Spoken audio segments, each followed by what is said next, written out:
Ladies and gentlemen, welcome to this explosive edition of Piers Morgan Uncensored, where tonight we dive headfirst into the firestorm that's gripping the nation. I'm your host, Piers Morgan, and joining me in the studio is none other than Vice President JD Vance, the man who's risen from hillbilly roots to the heart of American power, but whose journey has been anything but smooth sailing. JD, it's always a pleasure to have you here, even if our last chat left some scorch marks on the furniture. Tonight, we're talking about your dramatic political evolution, from penning scathing critiques of Donald Trump as a cultural heroine in your memoir Hillbilly Elegy, to becoming his unwavering vice president in this turbulent second term. How does it feel to look back on those words now, knowing they've become ammunition for every late-night comedian and cable news pundit? You once said Trump was America's Hitler, a line that still echoes in the halls of Washington. Was that hyperbole, or did you truly believe it back then? And if so, what flipped the switch? Was it the allure of power, the pragmatism of survival in a GOP that's now Trump or bust, or something deeper, like a genuine epiphany about the man you now call your leader? Let's unpack this, because the American people deserve to know if their vice president is a man of conviction or convenience.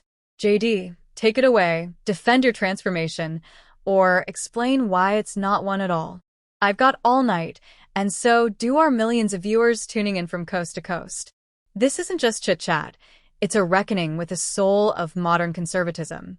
You see, in an era where flip-flops are as common as flip phones used to be, your story stands out like a neon sign in a black hat. From Yale Law grad railing against the elite to elbow-rubbing with them in the West Wing, it's the stuff of Hollywood scripts, but with real stakes. Thank you, Piers, for that warm welcome. Feels like stepping into a lion's den with a stake tied around my neck. Look, I get it. My past words about Donald Trump are out there, immortalized in print and pixels, and they're juicy fodder for folks like you who love a good gotcha moment. But let's set the record straight. Politics isn't a monastery. It's a battlefield, and warriors adapt or they die. Back in 2016, I was a young guy, fresh off the Marine Corps, grinding through Yale, staring at a country fracturing along class lines that my own family knew all too well.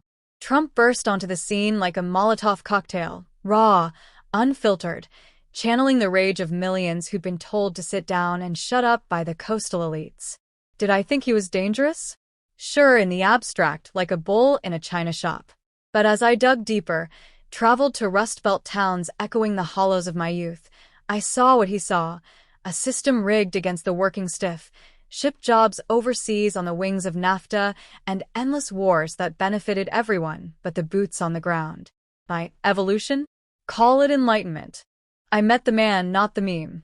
Sat down with him, heard his unvarnished take on trade, on China gutting American manufacturing, on the opioid crisis my mama fought so hard against.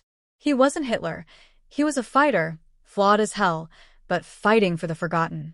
And yeah, I ate crow, publicly endorsed him in 22, campaigned like a demon in Ohio, because integrity isn't stubbornness.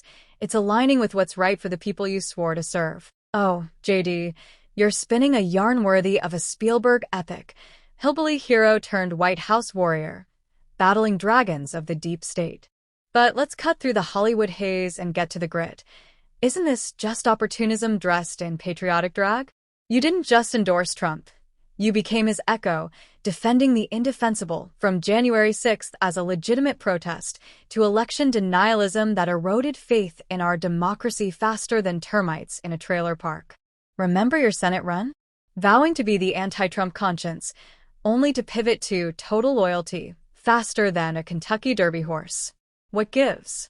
Is it the thrill of the spotlight, the donor dollars flooding in from Mar-a-Lago, or did Usha whisper in your ear that principal pays no bills? And don't dodge the elephant in the room.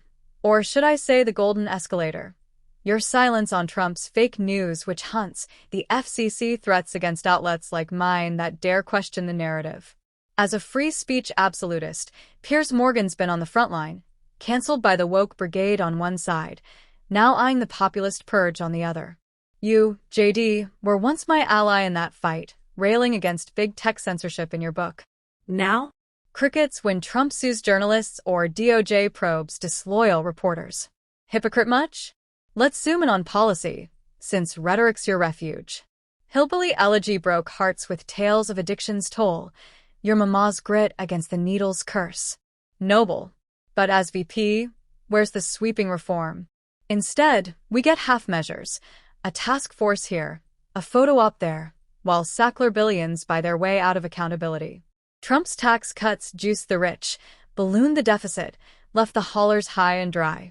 You promised populism, delivered plutocracy. Piers, you're swinging haymakers like a barroom brawler, but you're hitting shadows, not substance. Let's dismantle this house of cards you're building, piece by accusatory piece, because if anyone's peddling narratives here, it's the legacy media echo chamber you claim to defy. January 6th? A tragedy, no doubt. Peaceful patriots turned riot fodder by Antifa infiltrators and Capitol Police lapses that your buddies on the left conveniently ignore. I condemned the violence then and now, but calling it an insurrection is the real insurrection against facts. No guns, no coordinated plot, just desperate Americans fed up with stolen elections and stolen dreams. My loyalty to Trump? Earned, not extracted. He picked me because I deliver, flipping Senate seats in midterms, brokering the USMCA 2.0 that repatriated 500,000 jobs, staring down Xi with tariffs that bit back. Donors? Laughable. They flock to winners and we've won big. Gas under $2, borders fortified, no new wars. As for free speech, I'm your loudest cheerleader, pushing the Restore Act to gut Section 230 abuses, shielding platforms from lawsuits only if they stop shadow banning conservatives. Trump's threats. Tough talk to a press that's lied about everything from Russiagate hoaxes to Hunter's laptop as disinfo. Sweet? Damn right, if it's libel, accountability isn't authoritarianism, it's the First Amendment's backstop. Now, opioids, you want sweeping? We've sued Purdue into oblivion, clawed back $50 billion for treatment centers in Ohio alone, funded by seized cartel assets. Mama would beam, her boys fighting the beast she battled. Tax cuts? They supercharged growth, lifted $10 million off poverty rolls, including hillbilly heartlands where factories hum again. JD, you're a masterclass in deflection. Every jab parried with a policy pat on the back, but we're not here for a State of the Union filibuster. We're dissecting the man behind the memo. Let's pivot to the personal, because that's where the cracks show. Your marriage to Usha, the Indian-American powerhouse who's whispered Yale constitutional law into your ear, yet you rail against woke diversity like it's the devil's DEI.